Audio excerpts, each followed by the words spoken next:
Natural language processing, or NLP, is the ability of a computer to understand, analyze, manipulate, and process human language. As a computer programming language, Python plays a central role in NLP due to its rich collection of specialized libraries for various NLP tasks.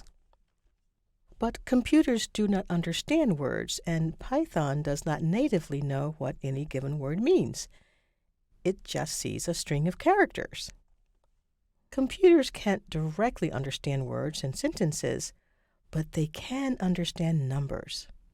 For instance, Python, as a computer programming language, has no idea what the word natural means.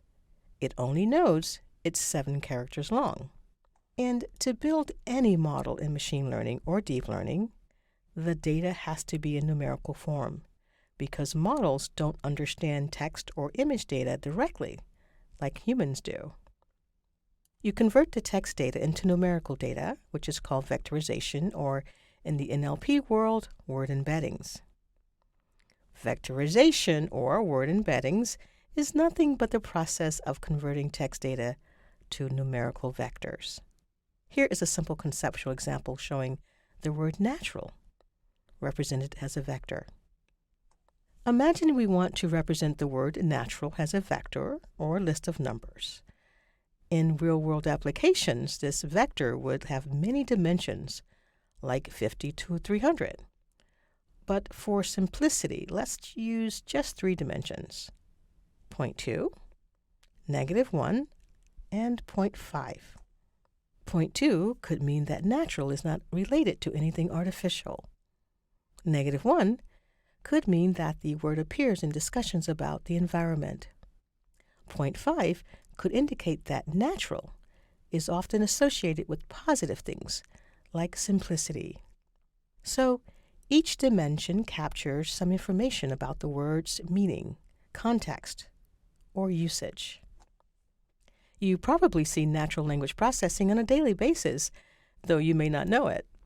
For example, when a spam filter determines whether an incoming email is actually useful to you, or when you want to translate a web page from English to French, or when you want to do text summarization. NLP includes many applications, including chatbots, where you can create conversational agents that can interact with users, answer questions, and provide assistance, text-to-speech and speech-to-text, which is converting written text to spoken words, or vice versa, named entity recognition, or NER, which is identifying and classifying entities such as names of people, organizations, locations, etc. Question answering systems, which are systems that can understand and respond to user queries in a human-like manner, often seen in chatbots, virtual assistants, and online web-based large language models such as ChatGPT or Gemini, which understand and generate human-like text in response to a wide range of prompts and questions. And sentiment analysis, where you can determine the sentiment expressed in a piece of text, such as positive, negative, or neutral, for applications like customer feedback analysis. Regardless of its use, the core component of NLP is extracting all information from a block of text that is relevant to a computer understanding the language.